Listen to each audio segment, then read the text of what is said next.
स्वागत है आप सभी का भक्ति आपके द्वारे चैनल पर। मैं हूं आपकी दोस्त लता शर्मा। यदि आप चैनल पर पहली बार आए हैं तो चैनल को सब्सक्राइब करना ना भूलें और यदि आपको वीडियो पसंद आता है तो वीडियो को लाइक एंड शेयर अवश्य करें। आज मैं इस वीडियो में अहोई अष्टमी के महत्व के बारे में, उसकी कथा के बारे में और हमें अहोई अष्टमी के दिन क्या करना चाहिए और क्या नहीं करना चाहिए उसके बारे में बात करूंगी। ये सारी जानकारी आपको इस एक वीडियो में मिल जाएगी, तो वीडियो पर अंत तक बने रहिए। तो चलिए फिर शुरू करते हैं। अहोई अष्टमी पर माताएं अपनी संतान के लिए निर्जला व्रत रखती हैं। अहोई अष्टमी व्रत को लोग अहोई आठे या करकाष्टमी भी कहते हैं। अहोई शब्द का अर्थ है अनहोनी को होनी में बदलने वाली पावन एवं मंगलकारी तिथि। अनहोनी को होनी में टालने की शक्ति माँ पार्वती में है, इसलिए महिलाएं इस दिन माँ पार्वती के ही दिव्य स्वरूप अहोई माता की पूरी श्रद्धा भाव से पूजा करती हैं और एक योग्य संतान की कामना करते हुए उसके लिए आशीष मांगती हैं।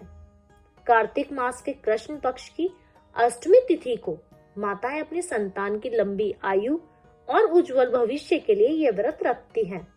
इस दिन माताएं अपनी संतान के लिए निर्जला व्रत रखती हैं और माताएं अहोई से प्रार्थना करती हैं कि उनके संतान के ऊपर किसी भी तरह की समस्या ना आए और वह खुशहाल जीवन जिए।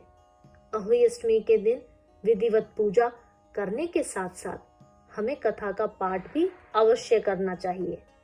ऐसा करने से व्रत का फल पूर्ण मिलता है। यदि आपको एक स्वस्थ और सुंदर पुत्र की कामना है तो आपको अहोई अष्टमी वाले दिन विधि विधान से व्रत रखते हुए ओम पार्वतीये प्रिय नंदनाय नमः का 11 माला जाप करना चाहिए। इसके बाद इस मंत्र को लगातार 45 दिनों तक पूरी श्रद्धा एवं पवित्र भाव को रखते हुए करना चाहिए। मान्यता है कि इस उपाय को करने पर एक गुणी पुत्र की आपकी कामना पूर्ण होती है। अब देखते हैं कि अहोई अष्टमी का महत्व होता क्या है। अहोई अष्टमी का त्योहार महिलाओं के लिए काफी महत्व रखता है। हिंदू समुदाय विशेषकर माताओं के लिए गहरा सांस्कृतिक और धार्मिक महत्व रखता है। अहोई अष्टमी का व्रत माताएं अपने बच्चों की सेहत और लंबी उम्र के लिए करती हैं। ऐसा माना जाता है कि इस व्रत को करने से माँ बहुत खुश होती है और बच्चों के साथ खुशी और समृद्धि का आशीर्वाद देती है। इस दिन माताएं व्रत रखती हैं और शाम को तारों को देखने के बाद अपना व्रत खोलती हैं। तो आइए मैं आपको अहोई अष्टमी की व्रत कथा सुनाती हूँ। एक समय एक नगर में एक साहूकार रहता था। उसके 7 पुत्र और 7 बहुएं थी और उनके पास एक बेटी थी। दिवाली से कुछ दिन पहले उसकी बेटी अपनी भाभीयों के संग घर की लिपाई के लिए जंगल से साफ मिट्टी लेने गई। उस जंगल में शायूर का परिवार रहता था। जंगल में मिट्टी निकालते वक्त खुरपी से एक स्याहू का बच्चा मर गया। इस घटना से दुखी होकर स्याहू की माता ने साहूकार की बेटी को कभी भी मां न बनने का श्राप दे दिया। उस श्राप के प्रभाव से साहूकार की बेटी की कोख बंध गई। इस श्राप से साहूकार की बेटी बहुत दुखी हो गई और उसने अपनी भाभीयों से कहा कि उनमें से कोई भी एक भाभी अपनी कोख बांध ले। ननद की बात सुनकर सबसे छोटी भाभी तैयार हो गई। उस श्राप के दुष्प्रभाव से छोटी भाभी की संतान केवल 7 दिन ही जिंदा रहती थी। जब भी वह कोई बच्चे को जन्म देती वह 7 दिन में ही मृत्यु को प्राप्त हो जाता था। वह परेशान होकर एक पंडित से मिली और उसने उपाय पूछा। जब पंडित ने उन्हें सलाह दी कि सुरही गाय की सेवा करें, उससे अच्छा फल प्राप्त होगा, पंडित की सलाह मानकर उसने सुरही गाय की सेवा करनी शुरू कर दी। उसकी सेवा से प्रसन्न गाय उसे एक दिन स्याहू की माता के पास ले जाती है। रास्ते में गरुड़ पक्षी के बच्चे को सांप मारने वाला था, लेकिन साहूकार की छोटी बहू सांप को मारकर गरुड़ पक्षी के बच्चे को जीवन दान दे देती है। तब तक उस गरुण पक्षी की माँ आ जाती है। वह पूरी घटना सुनने के बाद उससे प्रभावित हो जाती है और उसे स्याहू की माता के पास ले जाती है। स्याहू की माता जब साहूकार की छोटी बहू की परोपकार और सेवा भाव की बातें सुनती है तो प्रसन्न हो जाती है। फिर उसे 7 संतान की माता होने का आशीर्वाद देती है। आशीर्वाद के प्रभाव से साहूकार की छोटी बहू को 7 बेटे होते हैं, जिससे उसकी 7 बहुएं आती हैं। उसका परिवार बड़ा और भरपूर हो जाता है। वह सुखी जीवन व्यतीत करती है। ये थी अहोई अष्टमी की कथा। अब जानते हैं कि अहोई अष्टमी के दिन भूलकर भी हमें ऐसे कौन से काम हैं जो नहीं करने चाहिए। अहोई अष्टमी के दिन व्रत करने वाली महिलाओं को बहुत नियम मानने होते हैं।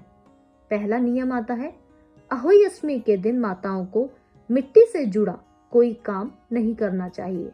ना ही बगीचे या गमले में खुरपी वगैरह चलानी चाहिए। दूसरा नियम आता है, व्रत वाले दिन किसी नुकीली चीज जैसे चाकू, कैंची आदि का इस्तेमाल नहीं करना चाहिए। ना ही इस दिन कपड़े की सिलाई आदि कोई काम करना चाहिए। तीसरा नियम, परिवार में प्रेम पूर्वक समय बिताना चाहिए। किसी के साथ झगड़ा ना करें और ना ही किसी को अपशब्द कहें। चौथा नियम, घर में बगैर प्याज और लहसुन का सात्विक भोजन परिवारजनों के लिए बनाएं। ज्यादा तेल मसाले वाली चीजें ना खिलाएं। पांचवा नियम, व्रत वाले दिन आप आराम करने के लिए लेट भले ही जाएं, लेकिन सोए नहीं। रात में व्रत पारण के बाद ही सोना चाहिए। छठा नियम और आखिरी नियम, तारों को अर्घ स्टील या पीतल के पात्र से दें। इसके लिए तांबे के बर्तन का इस्तेमाल बिल्कुल भी ना करें।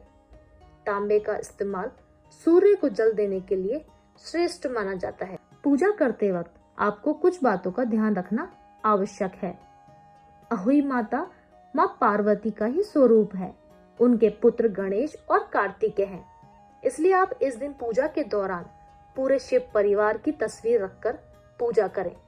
अगर ऐसी आपको तस्वीर नहीं मिलती है तो अहोई माता की पूजा करने से पहले गणपति भगवान की पूजा करनी चाहिए। दूसरा, कथा सुनते समय 7 प्रकार के अनाज अपने हाथ में ले लें। पूजा के बाद उन अनाज को गाय को खिला दें। तीसरी बात, पूजा के समय अगर संभव हो तो अपने बच्चों को अपने साथ ही बिठाएं। माता का प्रसाद लगाने के बाद वो प्रसाद आप अपने बच्चों को खिला दें। अहोई अष्टमी के दिन पूजन के बाद किसी ब्राह्मण या गाय को भोजन जरूर करा दें। अहोई माता की कृपा आप सभी पर ऐसे ही बनी रहे और आप सभी को अहोई अष्टमी की ढेरों शुभकामनाएं। चलिए अगले वीडियो में मैं फिर मिलूंगी। जब तक के लिए राधे राधे।